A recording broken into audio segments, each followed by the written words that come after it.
Hello बच्चों, आज के टॉपिक में हम फिशेस में माइग्रेशन अर्थात मत्स्य वर्ग में प्रवास का अध्ययन करेंगे। अगर हम प्रवास को देखें तो डेफिनेशन के आधार पर जो कि थॉमसन ने 1942 में बताई थी, इसके आधार पर माइग्रेशन या प्रवास एक तरह की यात्रा होती है जो कि एनिमल्स अपनी पॉपुलेशन के साथ या ग्रुप में एक जगह से दूसरी जगह की ओर शिफ्ट होते हैं। जैसे कि थॉमसन की यहाँ पे डेफिनेशन भी दी हुई है कि फिशेस में एक लॉन्ग जर्नी होती है जो कि एक निश्चित स्थान की ओर होती है और वापस वो अपना जो जिस भी उद्देश्य के लिए उस स्थान से मूव करते हैं पुनः वापस आ जाते हैं। और ये उद्देश्य जो होते हैं मुख्य रूप से ब्रीडिंग और फीडिंग होते हैं। इसी प्रकार से निकोल्स्की ने भी 1963 में एक डेफिनेशन दी थी और उन्होंने कहा था माइग्रेशन एक तरह से दो तरफा यात्रा होती है जिसमें कि इमिग्रेशन अर्थात बाहर की ओर जाना और इमिग्रेशन पुनः अपने स्थान पर या इनवर्ड जर्नी होती है, जो जैसा कि थॉमसन ने बताया था मुख्य रूप से ब्रीडिंग और फीडिंग इसके दो मुख्य उद्देश्य होते हैं। अगर हम फिशेस में माइग्रेशन की बात करें तो यहाँ पर इकोलॉजी में जब हम पढ़ते हैं फिशेस में माइग्रेशन के बारे में तो ये एक स्वाभाविक एनिमल बिहेवियर है, प्राणी व्यवहार होता है जिसमें कि प्राणी एक स्थान से दूसरे स्थान की ओर मूव करते हैं और उद्देश्य भिन्न भिन्न हो सकते हैं जैसा कि थॉमसन और निकोल्स्की ने बताए थे, पर मुख्य उद्देश्य जहाँ तक विभिन्न प्राणियों में अध्ययन किया गया है, मुख्य उद्देश्य हमेशा ब्रीडिंग अर्थात प्रजनन के लिए और भोजन या फीडिंग के लिए ही होता है। अगर हम मछलियों में टाइप्स ऑफ माइग्रेशन देखें कि किस किस प्रकार का होता है तो इनमें मुख्य रूप से जो माइग्रेशन है उनमें फीडिंग माइग्रेशन, स्पॉनिंग जो कि प्रजनन या गैमेटिक है, क्लाइमेटिक सीजनल ऋतु परिवर्तन के कारण अनुकूल ऋतु जहाँ पर है वहाँ पर मूव करना, ऑस्मो रेगुलेटरी जो जिस भी जल प्रवास में वो रहती हैं वहाँ पर ऑस्मोलाइट्स या हम कहें कि सांद्रता नियमन के लिए वहाँ से मूव करना। और जुवेनाइल माइग्रेशन होता है कि लार्वा अपने मेटामॉर्फोसिस के लिए अपने विकास के लिए एक स्थान से दूसरे स्थान पर या हैबिचुअल जहाँ पर कि वो अधिक अनुकूलित हो की ओर गति करना। इन विभिन्न प्रकार के माइग्रेशंस के लिए जो फिशेस होती हैं उनमें भिन्न भिन्न प्रकार की गतियाँ वो शो करती हैं, जैसे कि ड्रिफ्टिक मूवमेंट है। ड्रिफ्टिक मूवमेंट एक तरह से पैसिव मूवमेंट, पैसिव का अर्थ यहाँ पर है कि बिना अधिक अपनी ऊर्जा का उपयोग किए अर्थात जल धारा के साथ साथ बहते हुए जाना। दूसरा होता है डिस्पर्जल। डिस्पर्जल का अर्थ होता है कि एक यूनिफॉर्म जो हैबिटेट है उसके विभिन्न जो भाग हैं उनकी तरफ गति कर जाना। एक होता है स्विमिंग मूवमेंट। स्विमिंग मूवमेंट जो है वो जहाँ जो उद्दीपन का स्रोत है उससे उसकी ओर अथवा उससे विपरीत। यहाँ पर उद्दीपन से अर्थात से अर्थ है भोजन की प्रचुर मात्रा या सांद्रता नियमन अथवा प्रजनन के लिए अनुकूल परिस्थितियाँ। और नेक्स्ट जो आता है डीनेटेंट और कॉन्ट्रेनेंट मूवमेंट। ये एक तरह से एक्टिव स्विमिंग मूवमेंट होता है जिसमें कि अगर वाटर करंट के साथ मूवमेंट हो रहा है तो वो डीनेटेंट होता है और अगर उसके विरुद्ध जो कि जल धारा है उसके विरुद्ध अगर होता है तो जैसे कि कॉन्ट्रास्टिक है, इसे हम कॉन्ट्रानेंट मूवमेंट भी कहते हैं। अब हम आते हैं कि फिशेस में किस किस प्रकार का माइग्रेशन पाया जाता है। तो फिशेस में माइग्रेशन की विभिन्न जो टाइप्स हैं, प्रकार हैं, उनका अध्ययन मायर ने किया था 1949 में और उन्होंने विस्तृत रूप से विभिन्न प्रकार के माइग्रेटरी जो बिहेवियर हैं या माइग्रेशंस हैं फिशेस में उनका उल्लेख किया। तो सर्वप्रथम आता है डाइड्रैमस माइग्रेशन।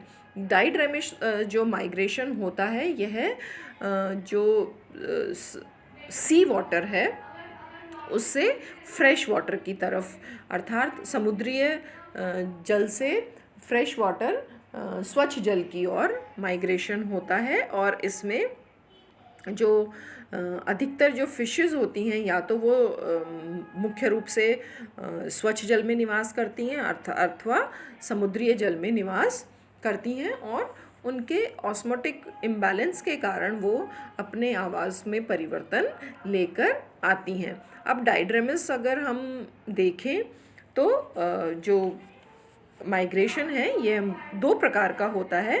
पहला होता है एनाड्रमस माइग्रेशन।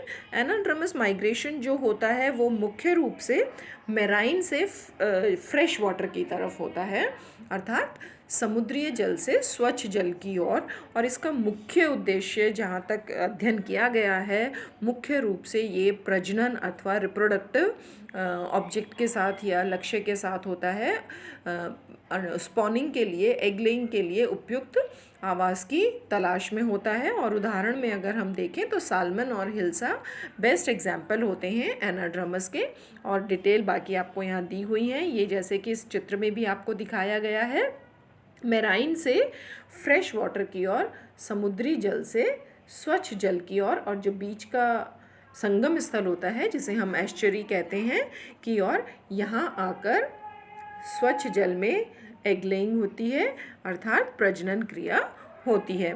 इसके नेक्स्ट जो आता है कैटाड्रमस माइग्रेशन। कैटाड्रमस माइग्रेशन ऑपोजिट टू एनाड्रमस है, जिसमें कि फ्रेश वाटर से मेराइन की ओर अर्थात स्वच्छ जल से मेराइन वाटर की ओर होते हैं। और इसका बहुत अच्छे एग्जाम्पल्स जो होते हैं अमेरिकन और यूरोपियन ईल होती हैं, जो कि स्वच्छ जल से मेराइन वाटर में आकर एग ले करती हैं, और एग लेइंग के पश्चात लार्वा पुनः फ्रेश वाटर में आता है और वृद्धि करके अडल्ट में विकसित हो जाता है। तो इस प्रकार से डाइड्रेमिस जो माइग्रेशन होता है, जो मुख्य रूप से दो विभिन्न प्रकार के जलीय आवासों के मध्य होता है, स्वच्छ जल व समुद्री जल के मध्य, और मुख्य उद्देश्य इनका यहाँ पर प्रजनन होता है।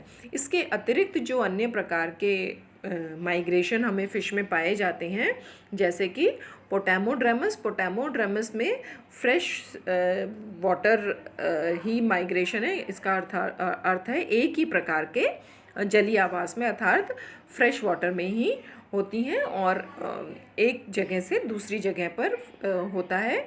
और ये उद्देश्य प्रजनन और फीडिंग दोनों ही होते हैं, जैसे कि कार्प और ट्राउट जो फिश होती हैं उनमें। ओशियनोड्रेमस नाम से स्पष्ट हो रहा है कि बिटवीन ओशियन या समुद्री जल में ही हॉरिजॉन्टल अर्थात कि जो सूटेबल जगह हैं पेंदे की ओर या तल की ओर या समुद्र तट की ओर, समुद्र के में ही माइग्रेशन करना। और थ्यूमस है, ट्यूना फिशेस हैं, ये एटलांटिक हैरिंग्स हैं, सार्डाइंस हैं, ये सब ओशियनोड्रमस फिशेस होती हैं। इसके बाद में दिशा के आधार पर भी इनको स्पष्ट किया गया है, जैसे कि लैटिट्यूडिनल माइग्रेशन।